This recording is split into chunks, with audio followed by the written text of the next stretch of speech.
اعوذ باللہ من الشیطان الرجیم بسم اللہ الرحمن الرحیم ولو شاء اللہ لجعلکم امة واحدة ولكن يضل من يشاء ويهدي من يشاء ولتسألن عما كنتم تعملون صدق اللہ العظیم۔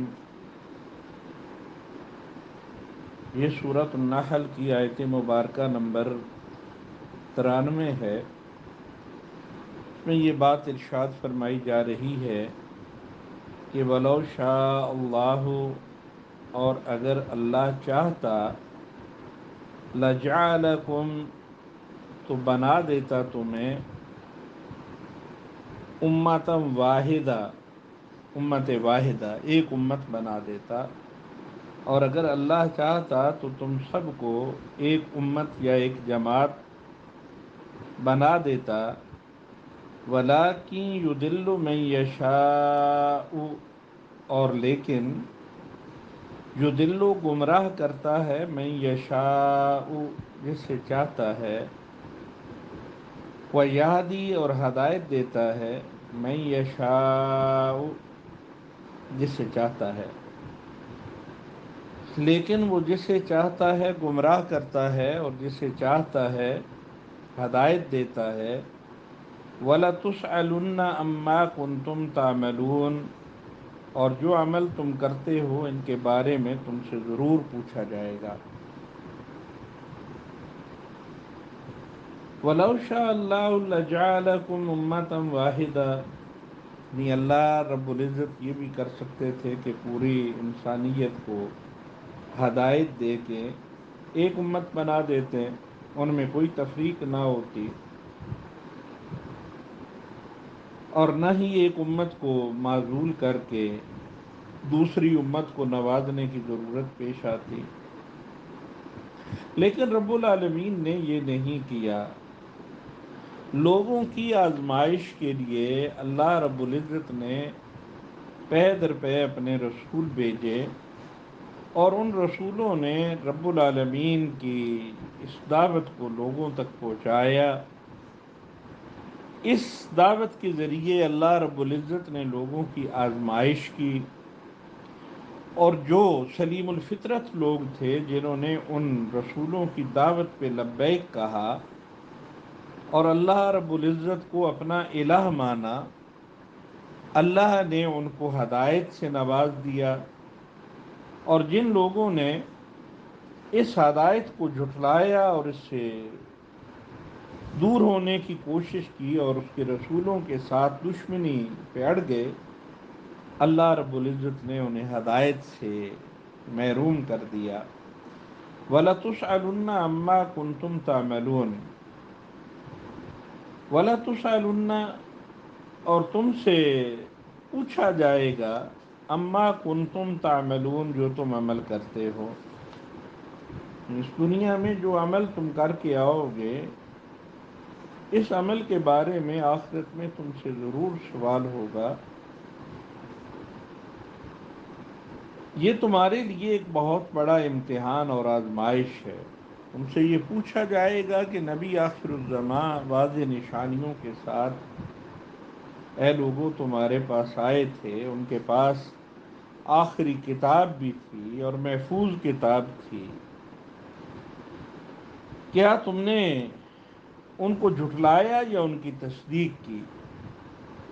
اور اللہ تعالیٰ نے زمین پر انسانوں کو بھیج کر ان کی عقل اور ان کی قوت تمیز کا امتحان لیا ہے، اور ان پیغمبروں کو بھیج کے اللہ رب العزت نے اس امتحان میں کامیابی اور ناکامی کا ایک معیار رکھا ہے کہ جو ان پیغمبروں کو مان کے اور نبی آخر الزماں صلی اللہ علیہ وسلم کو سب سے آخر پہ مان کے ان کی ہدایت کے مطابق اور ان کے اسوہ کامل کے مطابق اپنی زندگی گزارنے لگا، وہ اللہ کی طرف سے ہدایت پا گیا۔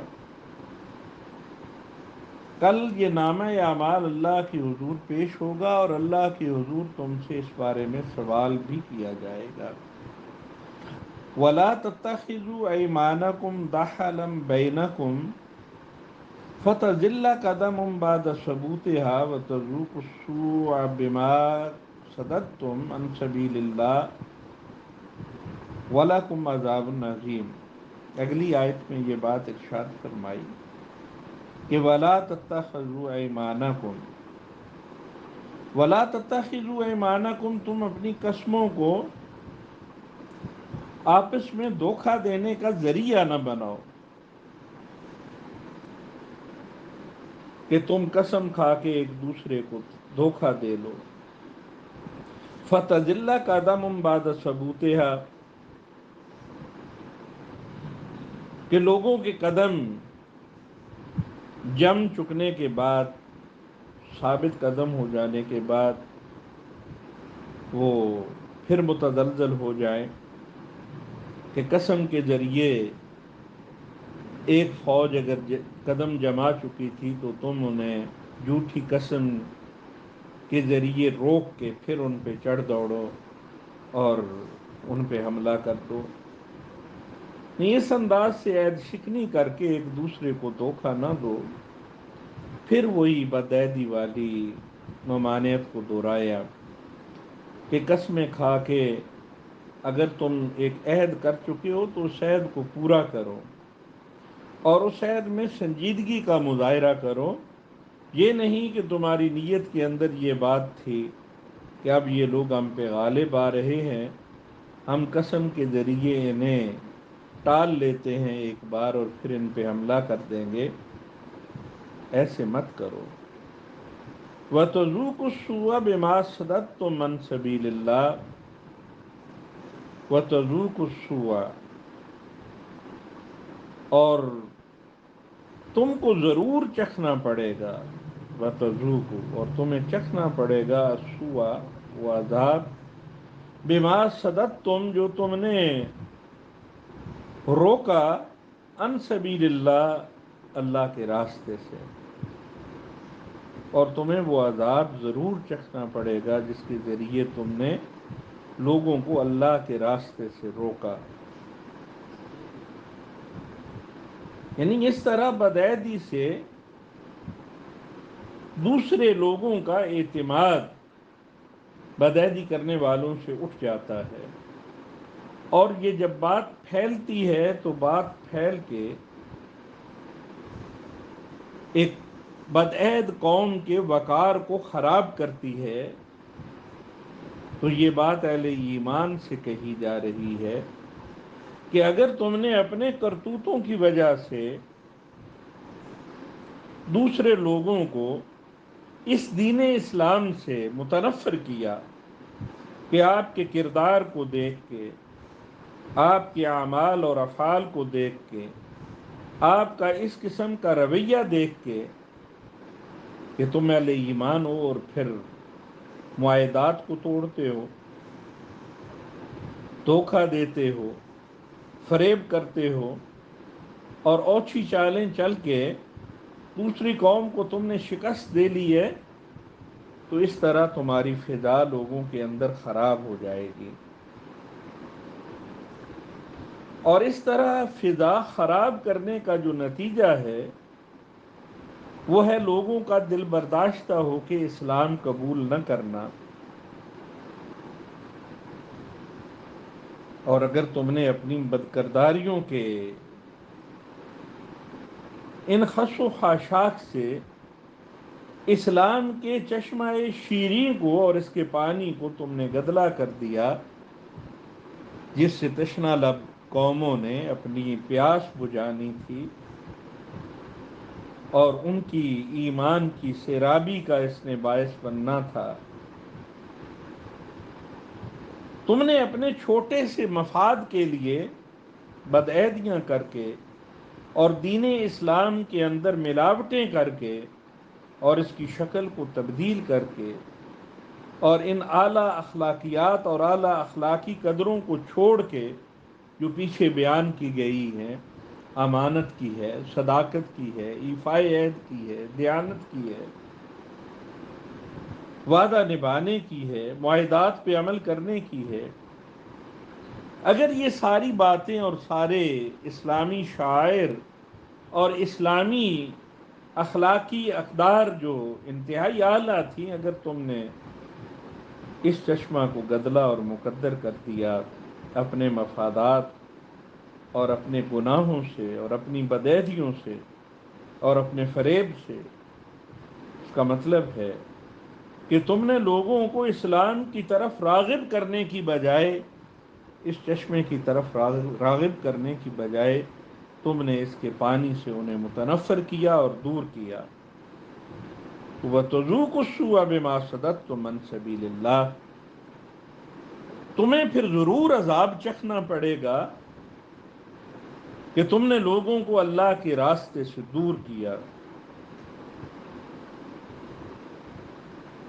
ان اخلاقی رذائل سے جو اپنی سیرت کا دامن آلودہ کر لیتا ہے، تو یاد رکھو وہ خود اشاعت دین کے راستے میں روڑے اٹکانے کی کوشش کر رہا ہے، اور اس سنگین جرم کے نتائج سے پھر تو اسے دوچار ہونا چاہیے، کیونکہ اس نے ایک بہت بڑا جرم کیا۔ رب العالمین نے اسے جرم کہا ہے اور فرمایا وَلَكُمْ عَذَابٌ عَظِيمٌ، دنیا میں بھی اور آخرت کے اندر بھی تمہیں عذاب تو دیا جائے گا۔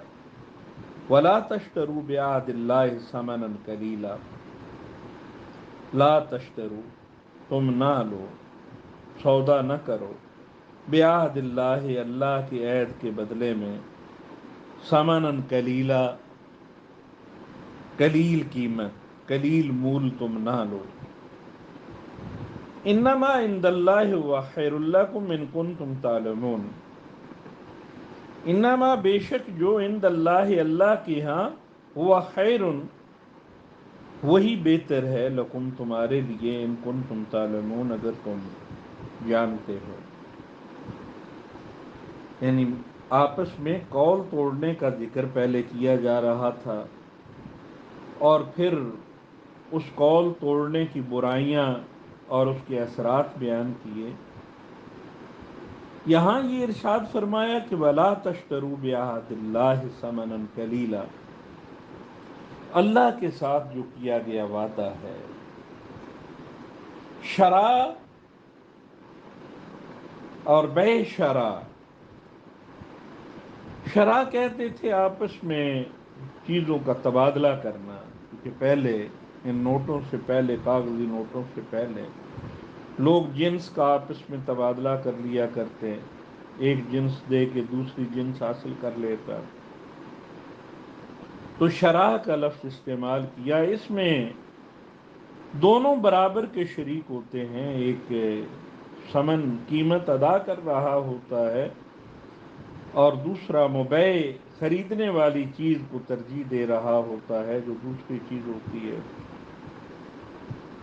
تو اس لیے اشترا کا لفظ استعمال کیا اس سلسلے کو، یعنی ایک چیز کے بدلے میں دوسری چیز لینے کو اشترا یا شرع عربی میں کہتے ہیں۔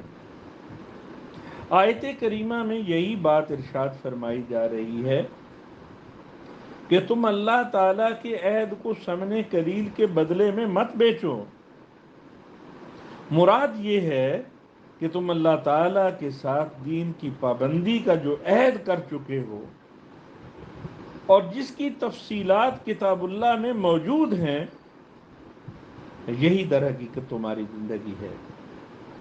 لیکن جب یہ کتاب اور اللہ تعالیٰ سے کیا ہوا عہد تمہاری زندگیوں میں اپنا وزن کھو دیتا ہے اور مادی زندگی تم پر غالب آ جاتی ہے اور روحانی اور اخروی زندگی قصہ پارینہ بن جاتی ہے، تو پھر تم مادی زندگی کی ایک ایک بات کے بدلے میں روحانی اور اخروی زندگی یا دینی زندگی کی ایک ایک قدر کو چھوڑتے جاتے ہو۔ یہی دراصل اللہ تعالیٰ کے عہد کو ثمن قلیل کے بدلے میں بیچنا ہے، کہ تم اس روحانی اور اخروی زندگی کو دنیا کے مفادات کے لیے اور دنیا کی مادی زندگی کے لیے تم چھوڑ رہے ہو، اور اس مادی زندگی کو تم ترجیح دے رہے ہو۔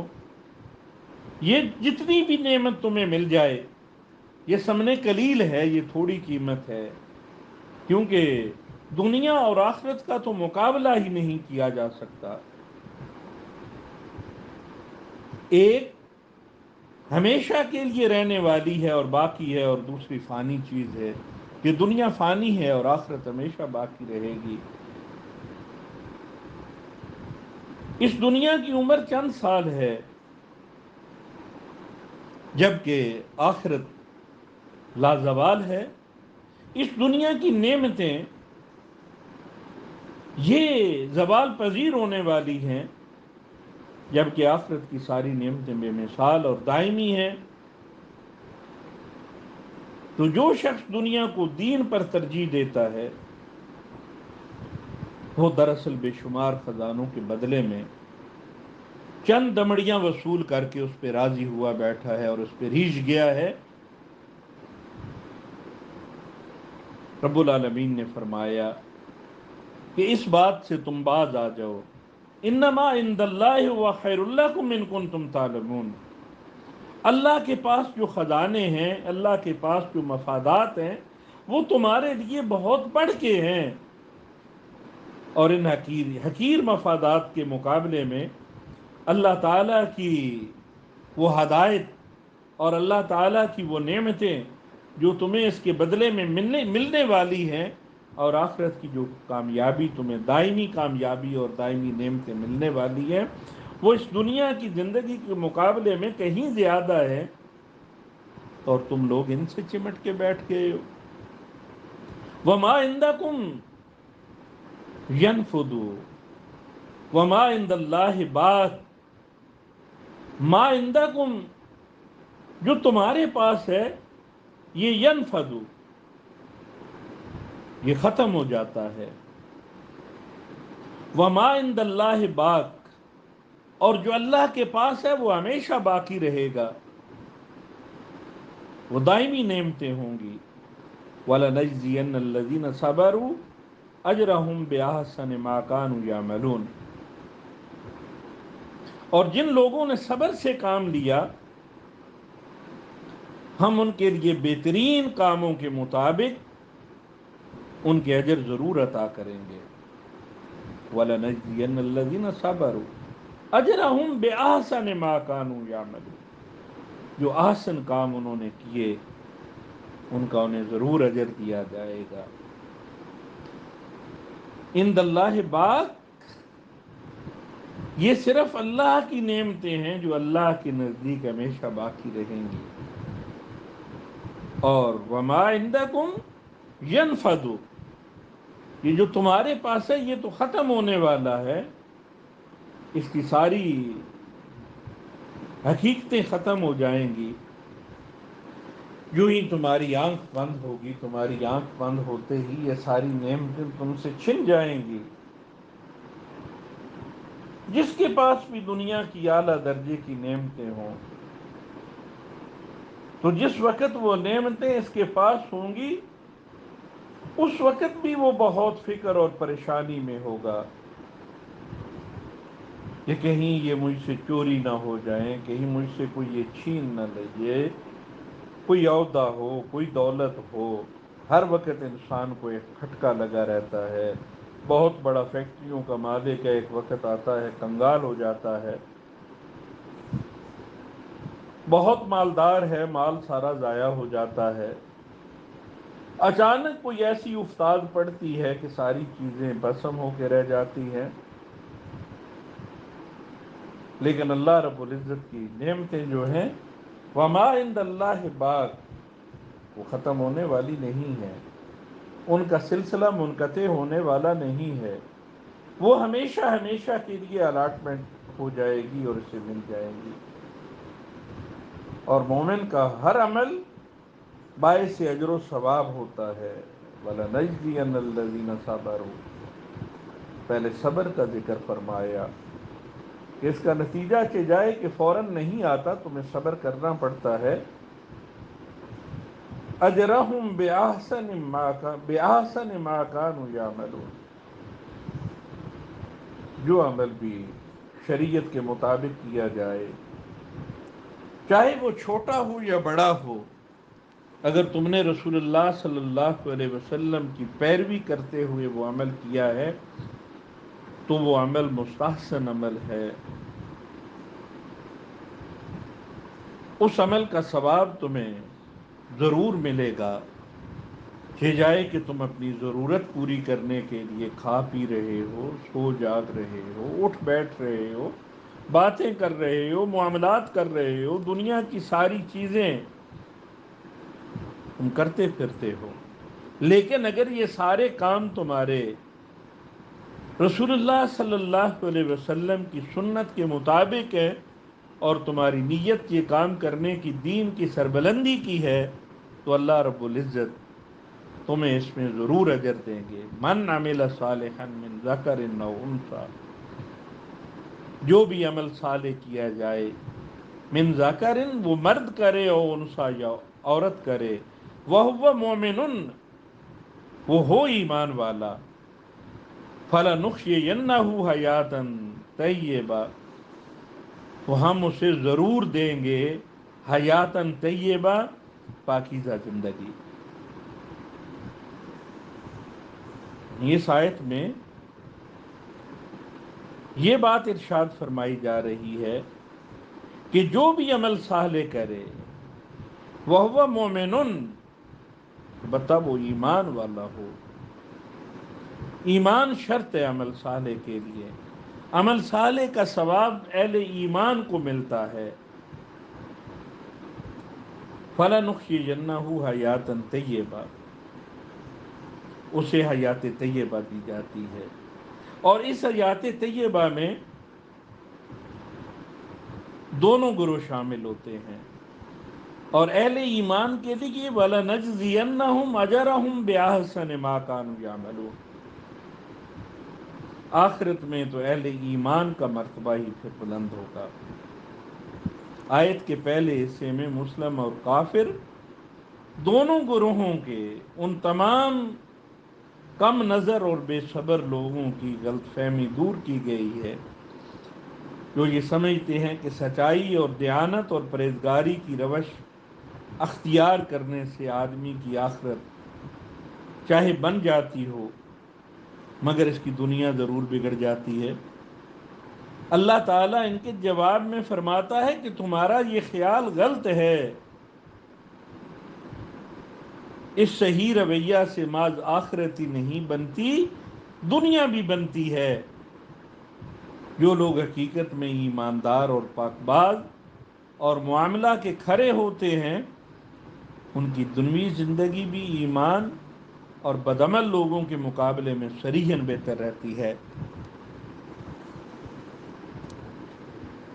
اب ایمان کے بغیر جو لوگ یہاں پہ اعمال صالح کرتے ہیں، ایمان نہیں ہے، ہسپتال بنوا دیا، گنگا رام اسپتال بن گیا، کوئی کالج بنوا دیا، کوئی ادارہ بنوا دیا، کسی جگہ کوئی اور رفاہی کام کرا دیا، تو دنیا کے اندر ان کی اچھائی اور ان کی نیکی اسے یاد کیا جاتا ہے اور اس نام کو لیا جاتا ہے، لیکن آخرت میں ان کا کوئی حصہ نہیں ہوتا۔ اور جو آدمی ایمان کے ساتھ عمل صالح کرتا ہے وہ دنیا کے اندر بھی اجر اور نیک نامی پاتا ہے اور آخرت میں تو اسے کئی گنا زیادہ دیا جاتا ہے۔ آیت کا مکمل مفہوم اور مطلب یہ ہے کہ یہ لازم و ملزوم چیزیں ہیں، ایمان اور عمل صالح۔ خالی ایمان ہو عمل صالح نہ ہو وہ ایمان کسی کام کا نہیں، اور عمل صالح ہوں ایمان نہ ہو تو وہ عمل صالح کسی کام کے نہیں۔ گویا یہ ایک کاغذ کے دو صفحات ہیں، ایک کاغذ ہے اس کا صفحہ نمبر 1 اور صفحہ نمبر 2، دو پیج ہے، ان دو پیج کو الگ نہیں کیا جا سکتا، اگر الگ کرو گے تو کاغذ اپنی حیثیت ختم کر جائے گا، اس کا وجود ختم ہو جائے گا، ایک صفحے کو دوسرے صفحے سے الگ نہیں کر سکتے۔ ایمان اور عمل صالح ایک اس طرح لازم و ملزوم اور ایک دوسرے کے ساتھ ملے ہوئے ہیں۔ اللہ سے دعا ہے کہ وہ ہمیں ایمان اور عمل صالح دونوں کرنے کی توفیق عنایت فرمائے۔ وآخر دعوانا الحمد للہ رب العالمین۔